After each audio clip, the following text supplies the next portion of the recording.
Welcome back to another episode. Today we are tackling stripping. We are stripping a concrete floor, cleaning it, and then re-waxing it. This is a phenomenal opportunity to go over the challenges, not only as an estimator, but also as a technician. So to kind of bring you up to speed with what's been going on, here we have this concrete tile floor that's been installed and sealed. The type of sealer that was used on here was a topical coating.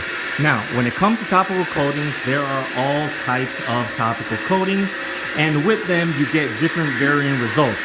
So to capitalize on this opportunity to show you what it is that we look for as estimators is when you're looking at the tile floor, what we look at is we look at quality and reflection of shine. So let's use this one right here as an example.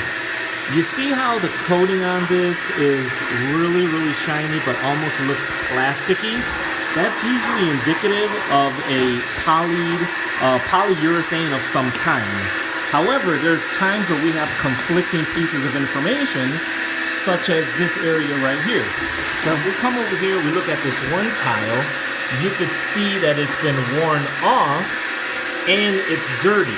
Now, this right here normally would be indicative of an acrylic that could come off with an easy stripper, no big deal. However, when you have an acrylic, you normally find chips, where it's like, you know, chips of topical. I'm not sure how to explain it. It's like it's peeling. But as you can see here, there is absolutely no evidence of peeling. It's just kind of worn off. Another thing is that when you look at the edge, this is an area that nobody walks on. And you can see that it's clear and free of any kind of coating, whether it's acrylic or poly.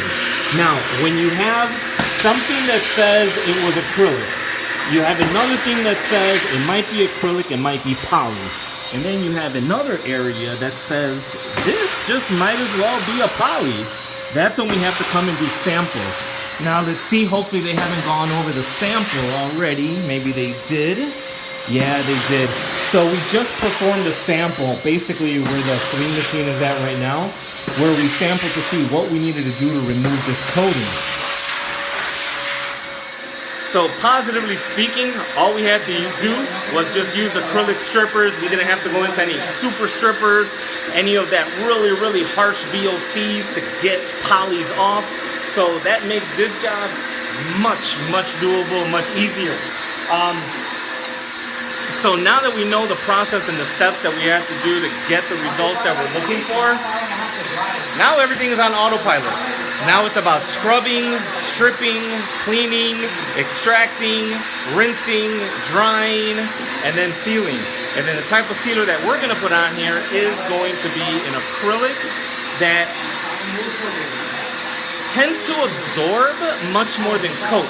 So when it comes to sealers and it comes to different types of coatings, each coating functions differently. And it's important that you match the best coating for the material, all the while still trying to achieve the goal of the customer. So the particular goal of this customer is that he didn't want it to be very shiny.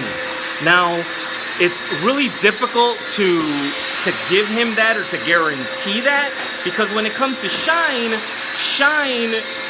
is really hard to control, right? So normally you would be like, okay, well they have matte coatings, you have matte finishes. Well, the truth of the matter is that regardless whether it's matte, polish, or high shine, they all have some level of reflectivity.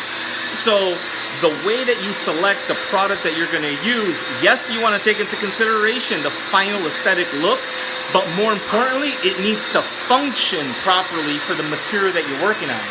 So the type of coating that we're going to use, its primary function is absorption.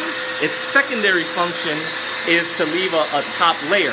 Now, when you have something that absorbs, nothing absorbs at the same rate. I mean, you can test it right now. You can go outside, pour a bucket of water on your concrete floor, and you're going to see some areas drink water more than others. And you'll be able to determine that by which areas are darker.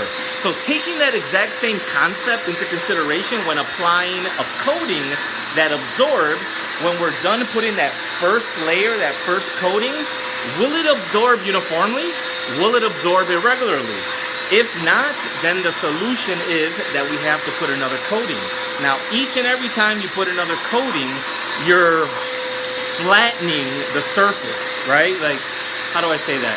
So when you put a coating, you're filling in slots, you're flattening surfaces, and when you flatten something, or you fill in holes, you fill in pores, what you're doing is you're removing what defragments light.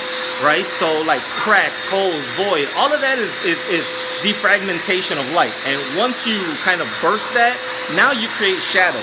Well, when you're putting a coating, you're removing all of that by filling it all in. So what ends up happening is that when you have light, and in this case we have a chandelier directly over the floor, when you have that, now it's based on how the light is going to reflect off of the coating. And the coating, the amount of reflection that the coating is going to give is also going to be determined by how many coats you have to put on. The number of coats that you have to put on is determined by the absorption rate of this floor. So now when you go back to what the customer originally wanted, which is, he understands if it comes out shiny, but he doesn't want it to be very shiny. But he understands the primary function, and the primary function is absorption, uniformity, and sealing. So with that said, at the end of the day, we're going to see just how shiny this floor comes out.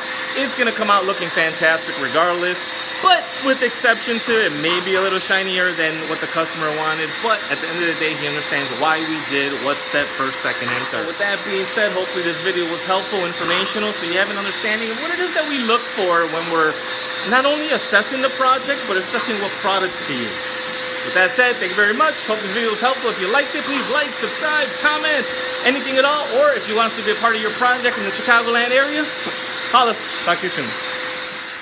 One quick edit. So I just finished the video. It's been about, I don't know, about 30 minutes since I last made the video. And there's something here I want to show you guys so you can see as it's happening. So looking at the floor here, you can see the angel now has made his way around this area. From the other video, you saw that was done, They were working on that coming this way. But if you take a look at this floor, going back to absorption rate, look at the way that it's drying. One thing we noticed is that the smaller tiles are taking longer to dry than the larger tiles. So this is a phenomenal example of variations of absorption and or evaporation rates in the same house with the same maintenance, same people, same floor, same area, same everything. Everything about what this floor encounters is the same. You can see that there's a difference in evaporation. Here's a perfect example. So with that said, like, comment, and hopefully this is helpful. Give us a call.